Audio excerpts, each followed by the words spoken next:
আরেকটি শিশু, আরেকটি নারী কোনোভাবেই ধর্ষণের শিকার না হয়। আমার দ্বারা তো হয়নি, না, এটা আমাদের দ্বারাই। পুরুষ, সেটা পুরুষরাও কিন্তু ধর্ষিত হয়। তো সেই জিনিসটাও উঠে আসাটা খুব জরুরি। কারণ দিন শেষে একজন শিল্পী সত্তা, প্রতিটি মানুষের ভেতরে যে শিল্পী সত্তা মানে একেবারে গোপনে থাকে, প্রত্যেকটি মানুষই আসলে শিল্পী। এবং সেইটারই যখন আমি দেখি সেটা স্টেজে, সেটা বিভিন্ন পথনাটকে, সেটা মানে চলচ্চিত্রের পর্দায়, সেই প্রকাশটা হওয়াটা খুব জরুরি। এবং এই সময় বাংলাদেশে সংস্কৃতির যত বেশি চর্চা হবে, সেটা আমাদেরকে সামনে এগিয়ে যেতে অনেক অনেক অনেক মানে কি বলবো, ত্বরান্বিত করবে আমাদের এগিয়ে যাওয়াকে। সেটা মানসিকভাবেও হবে। এবং আমাদের যে ভেতরে যে এতদিনের চাপা অভিমান, কষ্ট, এবং আমরা জুলাই আন্দোলনে যা যা ফেস করেছি, প্রত্যেকটি মানুষের ভেতরেই এক ধরনের একটা অনিশ্চয়তা, আস্থাহীনতা এবং এক ধরনের ট্রমা কাজ করছে। তো সেইটার আসলে একভাবেই সম্ভব, সেটা হচ্ছে যত বেশি আপনি নাচ, গান, নাটক, ফ্যাশন শো, কবিতা লেখা, গানের সৃষ্টি হবে, তত বেশি জাতি আস্তে আস্তে তাদের আস্থাটা ফিরে পাবে নিজের উপরে। এবং প্রতিটি মানুষকে আসলে নিজের উপর কাজ করতে হবে। এবং ইউল্যাব সেই কাজটা আসলে অনেক বছর ধরেই করে যাচ্ছে। আমি নিজে চারুকলায় পড়াশোনা করেছি, পেইন্টিংয়ে মাস্টার্স করেছি।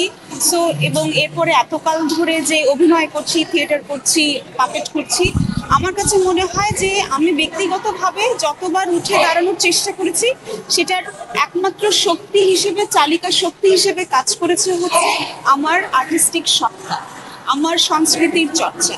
সো সেইটা যখন আরো বড়ভাবে দলীয়ভাবে হয়, সেরকম সেটা খুব দারুণভাবে হয়। এবং সেটার মানে একেবারে তীর্থস্থান হচ্ছে শিল্পকলা, স্টেজ। এবং ইউল্যাব সেটা যেভাবে 2-3 বছর ধরে টানা করে যাচ্ছে, সেটা ভীষণভাবে আমাকে কি বলবো, উৎসাহিত করবে এবং অনুপ্রাণিত করবে। দেখেন, যখন সমাজের আমাদেরই সম্মিলিত কাজের প্রভাব, মানে কর্মের ফলই কিন্তু সমাজ ভোগ করে। মানে একটি আসিয়ার ঘটনা অথবা যে কোনো একটা তনুর ঘটনা কিন্তু কোনো বিক্ষিপ্ত ঘটনা নয়। এটা সম্মিলিতভাবে আমরা জাতিগতভাবে আমাদের নীতির কি ধরনের চর্চা, আমার বোধের কি ধরনের চর্চা, আমাদের পারিবারিক শিক্ষা, আমরা বাড়িতে কিভাবে নারীকে সম্মান করছি, একটি বাবা তার মার সাথে কিভাবে করছে, সেভাবে কিন্তু সম্মিলিতভাবে কিন্তু একটি জাতি গঠন হয়। একটি আসিয়ার ঘটনা, একটি তনুর ঘটনা কিন্তু কোনোভাবে বিক্ষিপ্ত ঘটনা নয়। আমরা কিন্তু শুধুমাত্র একপাশে হয়ে বলতে পারি না না না, এটা আমার দ্বারা তো হয়নি, না, এটা আমাদের দ্বারাই হয়েছে। আমাদের শিক্ষা ব্যবস্থা, আমাদের চিকিৎসা, আমাদের এবং আমাদের আরেকটি বিষয় আমার কাছে সবসময় মনে হয় যে আমরা ঢাকাকে কেন্দ্র করেই যেন সবকিছু আয়োজন করি। আমাদের কিন্তু দেশটাকে, পুরো দেশটাকে ভেবে বিভিন্ন ধরনের আয়োজন করা উচিত। সেটা যাত্রা, গান, থিয়েটার, যে কোনো ধরনের ওয়ার্কশপ হোক, আমরা যাতে সেটা শুধুমাত্রই ঢাকা কেন্দ্রিক না করি।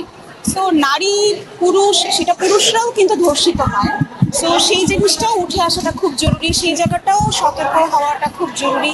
এবং পুরুষদের ভেতরে যে ধরনের কষ্টগুলো জমে থাকে, তার কারণ বেশিরভাগ ক্ষেত্রে সংসারের ঘানিটা তাদেরকেই টানতে হয়, তারাও কিন্তু ভীষণভাবে ডিপ্রেশনে ভুগে। তো সেই জায়গাটা, মানসিক স্বাস্থ্যের জায়গাটাতেও আমাদের নজর দিতে হবে। প্রথম কথা হচ্ছে স্কুল এবং পরিবার, বাড়ি থেকে আসলে এইগুলো শুরু হওয়াটা খুব প্রয়োজন। প্রতিটি বাড়িতে আসলে একটি হারমোনিয়াম থাকা প্রয়োজন, প্রতিটি বাড়িতে অবশ্যই গান শোনা প্রয়োজন, ছবি আঁকা প্রয়োজন, থিয়েটার দেখা প্রয়োজন, প্রচুর সিনেমা দেখা প্রয়োজন। অবশ্যই প্রকাশ্যে আসা আজকে আসিয়ার ঘটনা কতদিন হয়েছে, তনুর ঘটনা কতদিন হয়েছে, এবং আমরা কোনো দৃষ্টান্তমূলক শাস্তি দিতে পারি না বলেই কিন্তু আরেকটি ঘটনা হয়তো বা সামনেও ঘটে যেতে পারে। কারণ যে ধর্ষক, সে তো ভয়ই পায় না, সে তো ধরেই নিছে যে ওকে ঠিক আছে, ফাইন, এই একটা ঘটনা ঘটলে অনেক দিন ধরে কিছু একটা হবে, তারপরে হয়তো বা দৃষ্টান্তমূলক শাস্তির ব্যবস্থা হতে পারে, নাও হতে পারে, অথবা এটা ঝুলন্ত অবস্থায় রয়ে যাবে। তো আমার বিনীতভাবে অনুরোধ থাকবে একজন নারী হিসেবে, বাংলাদেশের নাগরিক হিসেবে, যে আমরা যত দ্রুত দৃষ্টান্তমূলক শাস্তির ব্যবস্থা করব, ততই বেশি আমরা আস্থা ফিরে পাবো সাধারণ জনগণ। দেখেন, এইটা আমার ভাষায় তো বলবো না, আমি আইনের ভাষার কথাই বলতে পারি। এবং সেই জায়গাটা থেকে এটা আইনের লোকজনরা এবং সেইটা দেখার জন্য যথেষ্ট বিজ্ঞ মানুষরা রয়েছেন, আমাদের বিশিষ্ট আইনজীবীরা রয়েছেন, এবং স্বরাষ্ট্র মন্ত্রণালয়ের লোকজন রয়েছেন, জননিরাপত্তার যারা দেখেন তাদের রয়েছেন। তো আমার সেই জায়গাটাতে আমি আস্থা রাখতে চাই। বাট এমন দৃষ্টান্তমূলক শাস্তি হওয়া উচিত যাতে আরেকটি শিশু, আরেকটি নারী কোনোভাবেই ধর্ষণের শিকার না হয়।